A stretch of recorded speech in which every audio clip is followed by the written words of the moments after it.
Hi, welcome to my channel.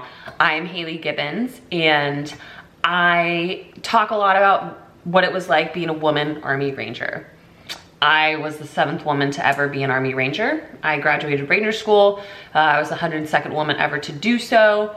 And yeah, I just kind of talk about that. I talk about workouts. I talk about goal setting. I talk about imposter syndrome, how to show up authentically as yourself, how to be confident.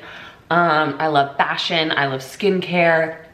I work in tech now. I'm getting my MBA. So this channel is just a little bit about that. And this video will be a little rundown of the last 10 years of my life, serving as an officer in the Army, as a Army Ranger, and where it has gotten me. And I said, well, how hard can it be? Boys do it. And then I said, how hard can it be? Boys do it. Bust down chain, that was 30 beans. Bust down wrist, that's my bust down 30 inch. First YouTube vlog. Let's get it. All right. So my name is Haley Gibbons. I was born and raised in Washington State. I have 2 older sisters, a mom and a dad. My dad is a commercial fisherman and my mom is a small business owner. She's been her own boss for her entire life, which is pretty cool to be raised around. I graduated from West Point in 2014. I applied to West Point because my middle sister told me I couldn't get in. And that's all the motivation I needed to go to West Point. I was attracted to West Point because I was like, oh, they get to work out every day. I want a 6-pack. This is gonna be cool. I had no idea about the Army, what commissioning as an officer meant. Officer, nothing. I thought I said ossifer.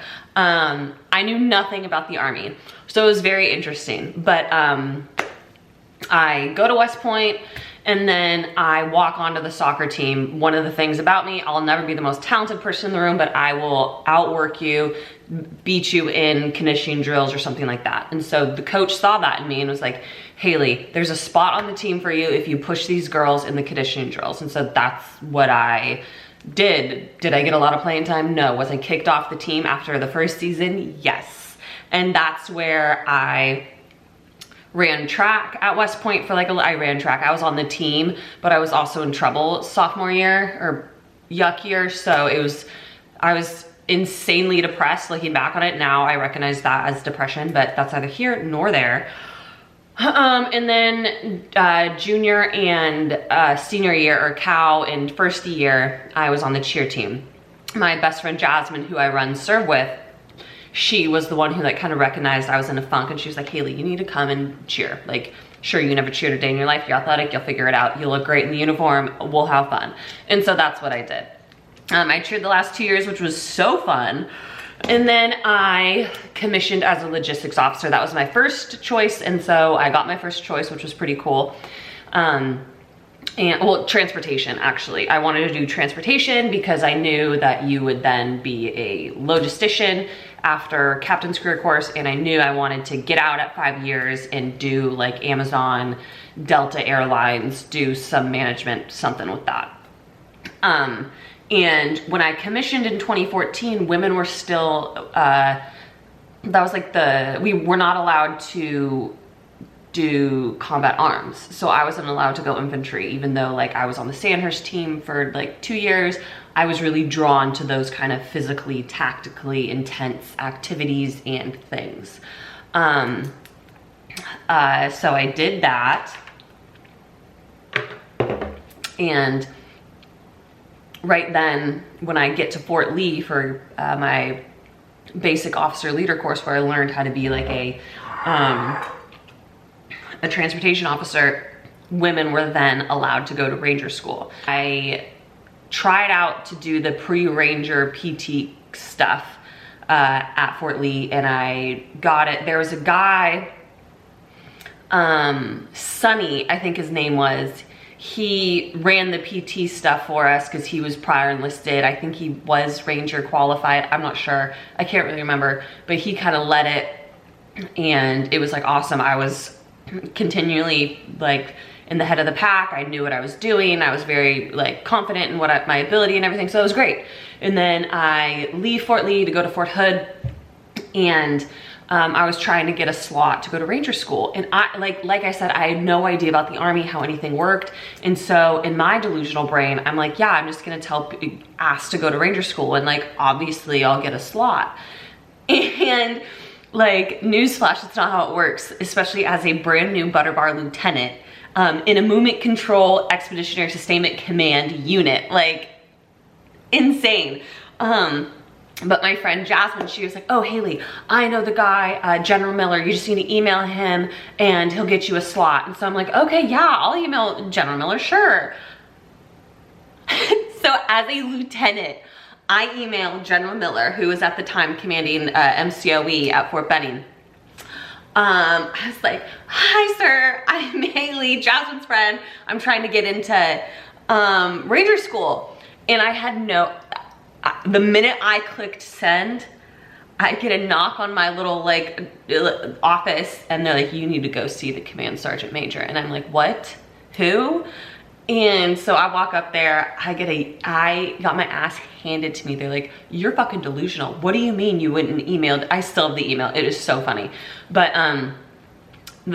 again, that's neither here nor there. But I ended up getting a slot through my school's NCO in 49th Transportation Battalion. And then I go to RTAC, which is the training course that all the women had to go to back then. Like, you had to go to RTAC in order to go to Ranger School. And so I go, I'm with Jasmine, my best friend. We have our shaved heads. And I go, and we like are checking in and everything. It's chaotic. It's Ranger qualified NCOs that are in National Guard that are running it. And we're like running around, dropping our bags. I have no idea what's going on. And one of the Rangers, the NCOs, is like, Ranger, what the fuck is wrong with your hair? And I was like, I don't know, Sergeant, what do you mean? And they're like, that's not short enough. And I get like, it needed to be fully buzzed, and it wasn't. And so Jasmine and I go down to the parking lot, and we grab a guy's clippers, and it doesn't have a guard on it. So Jasmine is just like buzzing my head however she can. And I'll put a photo right here. Horrific buzz job. It is so bad. There's like holes and divots, extremely uneven, and to make matters worse, I didn't have eye surgery yet, so I had to wear those glasses. They were these like thick black Oakley frames with a little like strap on the back. It was so funny.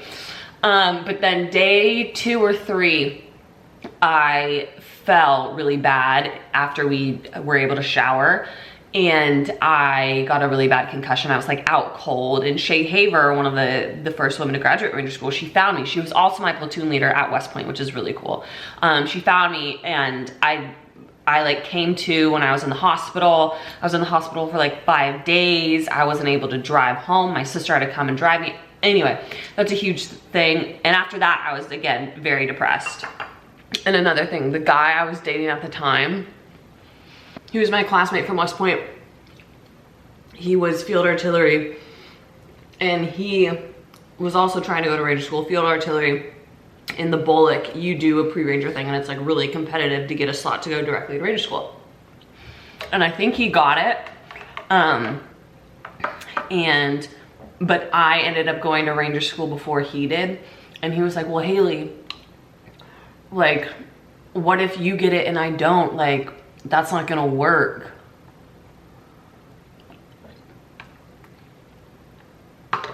Wild. But after I got that concussion, when I was back at Fort Hood, I was severely depressed. I was pissed off. I was like, fuck this. I want to get out of the Army as soon as possible. I want to leave Fort Hood as soon as possible.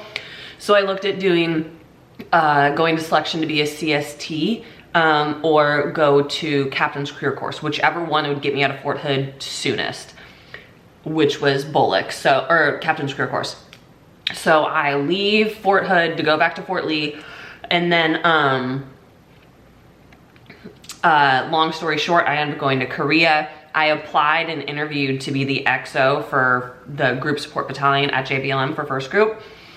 I got it, but then a girl who got Korea, she complained that her husband was stationed at JBLM And so we basically switched. I got her Korea slot and she got my job that I interviewed for and got. But again, that's neither here nor there.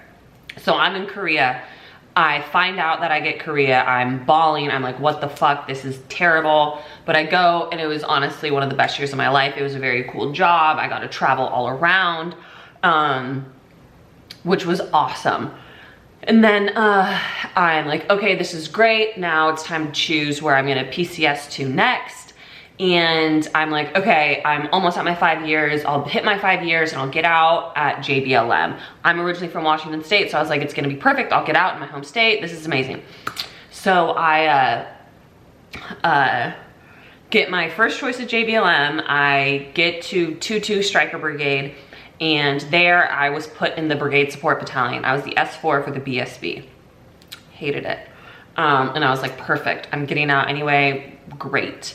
And then I submit my packet, and then I get pushed up to the Brigade S4 shop, because they're like, if you're leaving, like, just go up to the Brigade 4, help them out there. And so I do, and the minute I get there is when everything changes. This was the first time that I had like a mentor who truly cared about me, actually saw potential, wanted to help me. And Major Jillian Burke, a West Point grad, played basketball, like 6'2", just a force when she walks in the room. And it's very rare that a logistician is the one calling all the shots in brigade level planning sessions. But literally every person, every man, because she was the only woman in the room besides me, every man would look at her for the answers. They're like, okay, Jillian, what are we doing? Like the S3, okay, Jillian, does that work? What are we doing? It was the most impressive thing to see. And to her, that was just like, but of course they are. And so that's kind of how I started to see myself, honestly. And I was like, yep, but of course they're looking to me for the answers and everything like that. I mean, they weren't, but you know, that's kind of how I developed this like delusion mentality of like, you deserve to be there, whether or not you think so. And then I had my packet submitted and approved by HQDA to get out of the Army. And I was doing this like hiring our hero skill bridge, which wasn't the best. Different story for a different time. Then I remember I was running one day, and I'm running down Tacoma 30th Street Hill, and I call Major Burke and I'm like, hey ma'am, I think I'm gonna stay in. And she was like ecstatic. It was very cool. I'll never forget that phone call. And then that's when I went and took a forward support company command. And so, and the brigade commander at the time, Colonel Jonathan Chung, he was like, Haley, we need you to take this company because there's a lot of shit going on and we need some, like a culture shift. We need you to go in and help us unfuck this. And I'm like, okay. And looking back at my company command time, not my proudest moments. I led immaturely. I led kind of as a hothead. Even my battalion commander on my change of command, he even said something in those words. As a forward support company commander, the 275, the Ranger Regiment battalion that is stationed at JBLM, their ECO company commander, so ECO is the support company within a Ranger battalion. The ECO company commander, he emailed me and was like, hey, we're looking to put together like a PT thing with some of our guys, like would you be interested? All in their efforts to recruit people, like critical MOSs, like truck driver, fueler, cook, stuff like that, because those skills are very like hard to get into Ranger Regiment. And I was like, yeah, let's do it. Because at the time, I really didn't know about Ranger Regiment. I always saw the scroll, and I was like, huh. Like I said, I knew nothing about the Army, and I didn't really do any discovery on my own, like throughout West Point or as a lieutenant. But every other company commander in my battalion, they all served in Ranger Regiment as lieutenants, so they all had that scroll. And I was always like jealous and envious. I was like, I fucking want that. If they can have it, why can't I? And when the company commander emailed me, I like enthusiastically replied. I was like, yes, we're going. And I remember I told my lieutenants, I was like, have the people show up, have like the NCOs and everything that we hand selected, the best ones, our most physically fit ones, have them show up on time, don't be fucking late. And they were late. And I remember sprinting over to where they were. I was like, where the fuck are they? And they were like, I don't know, ma'am. It was bad. But that's how I showed up, and I was talking to this company commander. I was like, yeah, do you guys hire women? And he was like, well, yeah. I had no idea. I was in for like 7 years. I had no idea Ranger Regiment allowed women. No idea. Which is wild, which is one of the reasons why I have chosen to be public on social media, to be on YouTube, to allow all these men to say like wild things about me, because I had no idea women could be in Ranger Regiment, which is like shameful. But right then I got that. I told him, I'm gonna email you, I'm gonna look at the packet, I'm gonna do all that stuff. And then I compiled my packet, and then I did a phone interview with the Regimental Logistics Operations Cells S4. So like the RS4 of Ranger Regiment, the head honcho of all logistics for Ranger Regiment. I had a phone interview with him, and it went pretty well. And he was like, yep, submit your packet. It'll go through the gates, and then we'll see if you get a selection date. And then I get the email back a couple weeks later saying you've been selected to come assess. And I was like, oh my fucking God, this is so exciting. So my train up for all of that was, damn, this is 20 minutes already. My train up for all of that was I was an idiot when I was training. I didn't follow a single plan, but I would do high volume runs, high volume rucks. I would go to CrossFit every day after work, and then I would go to Bikram yoga like 2 or 3 times a week. And that was my train up. I was super fast. I was strong. I look back on photos and I'm like so beefy, which is great. But then I go to Ranger Regiment selection, Regimental Selection and Assessment Program, RASP 2, not RASP 1. And it's a 3-week long process. Lots of, the hardest workout I've ever done was at RASP. Lots of physical stuff. I was the only woman, and I performed very well. I did. Physically, I performed very well. Academically, I performed very well. The board, on my board packet, they said excellent board performance. So I performed well at the board too, which was exciting. And then, but at the end of the board, they're like, you're a conditional hire. You need to pass Ranger School before you get your orders to come to regiment. And I was like, okay. And so I finish RASP, I go back to my unit, I change out of company command, and that's when I start prepping for Ranger School. Basically the same stuff I did for RASP, just a fuck ton more push-ups, because that's what I was really nervous about. And then I go to Ranger School. Well, I go to the pre-Ranger through 75th, Small Unit Ranger Tactics, CERT, at 75th headquarters down at Fort Benning. Amazing. It's Ranger NCOs who lead it. They're the smartest, most professional. They make sure you're prepared to go. And I met like all the other Ranger guys that were going with me. So I had some like friends going into it. It wasn't just me showing up as a 30-year-old with a bunch of younger dudes. So that was good. I go to CERT. There were some issues with CERT though. I'll talk about that. And then I go to Ranger School. I'll do another video about Ranger School. I graduate, and then I get my orders to go to Ranger Regiment. In Ranger Regiment, I started off in the Regimental Logistics Operations Cell as an operations officer. So it was just like a bunch of stuff.